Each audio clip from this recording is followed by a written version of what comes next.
Imagine करो आप एक ऐसे स्टूडेंट हो जो ना पढ़ाई में अच्छा है, ना स्पोर्ट्स में अच्छा है और ना ही कोई खास स्किल्स रखता है। सारे टीचर्स आपको ये बोलते हैं, ये किसी काम का नहीं है, बस स्कूल आके बेंच गरम करता है। और इसी वजह से आपके पास कोई खास दोस्त भी नहीं। देखो, मैं किसी बैक बेंचर की बात नहीं कर रहा। बैक बेंचर्स चाहे पढ़ाई में अच्छे ना हो, मगर उनके पास कोई ऐसी स्किल या यूनिकनेस तो होती है जिसकी वजह से सब उन्हें पसंद करते हैं। शायद वो क्रिकेट में बहुत अच्छे हो, फुटबॉल या किसी और स्पोर्ट में अच्छे हो, या दिखते ही इतने अच्छे हों कि सबके साथ उनके रिलेशंस स्ट्रॉन्ग होते हैं। मैं उस मिडल बेंचर की बात कर रहा हूँ जिसके ऊपर कोई ध्यान नहीं देता, जो आए दिन टीचर्स के ताने सुनते रहता है और जिसके पास ना मार्क्स, ना स्किल्स, ना सोशल एडवांटेज है। मेरी भी स्कूल लाइफ कुछ ऐसी ही थी, पर 8th क्लास तक। और 9th में आते ही मैंने खुद को ऐसा ट्रांसफॉर्म किया कि जो टीचर्स मुझे नालायक बोलते थे, वही आज मेरी तारीफ़ दूसरे बच्चों से करते हैं। मैंने इन 3 स्टेप्स को फॉलो किया जिसकी वजह से मैं खुद को ऐसा ट्रांसफॉर्म कर पाया।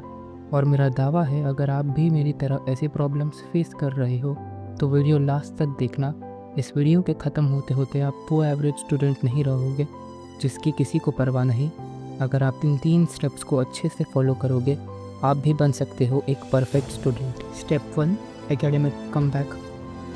मैं आपको अपनी स्कूल लाइफ का एक किस्सा सुनाता हूँ। मैं आज भी पढ़ाई में कुछ खास नहीं हूँ, पर मेरी क्लास में टॉप ग्रेड्स लाने वाले स्टूडेंट्स थे।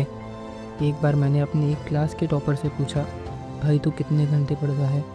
उसने कहा, मैं ज़्यादा नहीं पढ़ता, दिन में बस 2 घंटे ही पढ़ता हूँ। मैं उसका जवाब सुन के बिल्कुल हैरान था। फिर मैंने उससे पूछा, मगर तेरे मार्क्स तो कभी 90% से कम नहीं होते। और उसने बस एक बात कही जो मुझे आज तक याद है। उसने कहा, मैं मार्क्स के लिए नहीं पढ़ता, मैं नॉलेज के लिए पढ़ता हूँ। ये लाइन मुझे कुछ खास समझ नहीं आई, तो मुझे उसने और समझाया। उसने कहा कि जब तक तू मार्क्स के बारे में सोचेगा, तेरे ऊपर हमेशा एक टेंशन रहेगी कि मुझे अच्छे मार्क्स लाने हैं, और तू इसी स्ट्रेस में रहकर अच्छे से पढ़ाई भी नहीं कर पाएगा। अब मुझे उसकी बात क्लियर हो गई थी। टॉपर ने मुझे एक टिप भी दी, जिन सब्जेक्ट्स में आप वीक हो उन पर ज़्यादा ध्यान दो। मार्क्स की टेंशन में मत पड़ो, नोट्स को सिर्फ रटने के बजाय एक्टिव रिकॉल और स्पेस्ड रेपिटेशन जैसी टेक्निक्स का यूज़ करो। क्योंकि जब तक कॉन्सेप्ट क्लियर नहीं होगा, जितना भी रट्टा मारो, ग्रेड्स कम ही रहेंगे। लेकिन ध्यान में रखो, इन टेक्निक्स को फॉलो करने के बाद भी अगर आपने सेकेंड स्टेप को अच्छे से फॉलो नहीं किया तो आपके ग्रेड्स इंप्रूव नहीं होंगे। Step 2, distractions and time management. कई बार आप पढ़ाई में वीक नहीं होते हो, बस आपकी कुछ आदतों की वजह से आप पीछे रह जाते हो, जैसे अननेसेसरी सोशल मीडिया स्क्रॉल करना, देर रात तक फ़ोन चलाना, या फिर स्टडी का प्रॉपर प्लान ना होना। ये छोटी छोटी आदतें आपकी प्रोडक्टिव आवर्स चुरा लेती हैं और आपको लगता है इतना पढ़ रहा हूँ पर रिजल्ट नहीं मिल रहा। सबसे पहला स्टेप है डिस्ट्रैक्शंस को आइडेंटिफाई करना। अपने डेली रूटीन को ऑब्जर्व करो, कौन से मोमेंट्स में आपका सबसे ज़्यादा टाइम वेस्ट होता है। हर 5 मिनट में फ़ोन चेक करते हो, बेमतलब इंस्टाग्राम स्क्रॉल करते हो, या फिर फ्री फायर का एक मैच भूलकर 10 मैच खेल लेते हो। जब आप इन डिस्ट्रैक्शंस को क्लियरली समझ लोगे, तब उनको कंट्रोल करना इजी हो जाएगा। फिर आता है टाइम मैनेजमेंट। स्टडी के लिए एक फिक्स्ड शेड्यूल बनाओ और उसको पूरी शिद्दत से फॉलो करो। एक पावरफुल टेक्निक है पोमोडोरो टेक्निक। 25 मिनट पूरा फोकस के साथ पढ़ाई, फिर 5 मिनट का ब्रेक। अगर ऐसे 2-3 साइकिल्स कंप्लीट कर लिए तो आप एक दिन का मेजर पोर्शन प्रोडक्टिव बना चुके हो। इससे आपका माइंड भी फ्रेश रहेगा और पढ़ाई बोरिंग भी नहीं लगेगी। और प्रायोरिटीज सेट करना भी ज़रूरी है। हर दिन के टास्क में पहले वही काम करो जो सबसे ज़्यादा इम्पैक्ट देते हैं। इंपॉर्टेंट चैप्टर्स, असाइनमेंट या एग्ज़ाम प्रिपरेशन। ईजी या माइनर टास्क को बाद में कंप्लीट करो। ये सिंपल प्रैक्टिस आपको प्रोक्रास्टिनेशन से बचाता है और एक डिसिप्लिन स्टूडेंट बनाता है। आखिर में याद रखो, टाइम और फोकस ऐसे स्किल्स हैं जो आप प्रैक्टिस से इम्प्रूव कर सकते हो।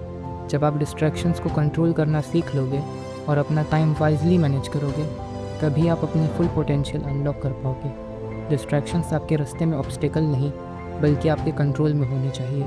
Step 3, skills. देखो, रियलिटी ये है, आप चाहे कितने भी अच्छे ग्रेड्स ला लो, बट जब तक आपके पास अच्छे स्किल्स नहीं होंगे, आपकी कोई वैल्यू नहीं। मार्क्स आपको शॉर्ट टर्म में तो बेनिफिट कर सकते हैं, बट स्किल्स आपको लॉन्ग टर्म में फ़ायदा देंगे। मैं आपको अपनी कहानी सुनाता हूँ। मैं अपने स्कूल के दोस्तों की वीडियो एडिट करके देता था।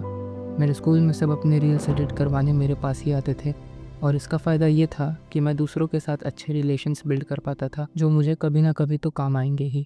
स्किल्स इसलिए इतने इम्पोर्टेंट हैं क्योंकि वो आपको एक पहचान देंगे आपकी स्कूल लाइफ में। एग्जाम्पल के लिए, आपने भी कभी ना कभी तो सुना ही होगा कि वो लड़का क्रिकेट बहुत अच्छा खेलता है, वो ड्राइंग बहुत अच्छा बनाता है, या फिर कुछ और।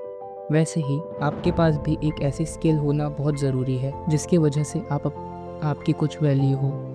मैं आपको कुछ इंपॉर्टेंट स्किल्स बताता हूँ जो आपको बहुत काम आएंगे। फर्स्ट, आप एक ऐसी स्किल सीखो जिससे आप दूसरों को वैल्यू प्रोवाइड कर सको और उसी की वजह से आपकी रिस्पेक्ट भी करेंगे। मैं वीडियो एडिटिंग बहुत अच्छी करता था, वैसे आप भी कुछ सिमिलर सीख सकते हो। अगर आपके पास थोड़ा बजट है तो आप एक इंस्ट्रूमेंट सीख सकते हो, जैसे कि गिटार या वायलिन। किसी इंस्ट्रूमेंट को सीखना आपको बस सोशली नहीं इम्प्रूव करेगा, बट साथ ही साथ आपको पेशेंस और कंसंट्रेशन भी सिखाएगा, जो अपने आप में ही एक स्किल है। इन स्किल्स के अलावा आपको अपने सोशल स्किल्स पे भी काम करना है, क्योंकि वो आपको सिर्फ स्कूल लाइफ में नहीं बल्कि फ्यूचर में भी काम आएंगे। लोगों से अच्छे से बात करना भी एक स्किल है जो बहुत बेनिफिशियल है। एग्जाम्पल के लिए, अगर आप किसी जॉब इंटरव्यू के लिए जाते हो तो आपकी सोशल स्किल्स की वजह से इंटरव्यूअर से आप बहुत अच्छे से कम्युनिकेट कर पाओगे और बहुत ज़्यादा चांसेस है कि आप सिलेक्ट हो जाओ। अब आपने इन 3 स्टेप्स को जान लिया है, एकेडमिक कमबैक, इंपॉर्टेंट स्किल्स और डिस्ट्रैक्शन एंड टाइम मैनेजमेंट। ये 3 चीज़ें फॉलो करने से आप सिर्फ मार्क्स में नहीं, लाइफ में भी इम्प्रूव करोगे।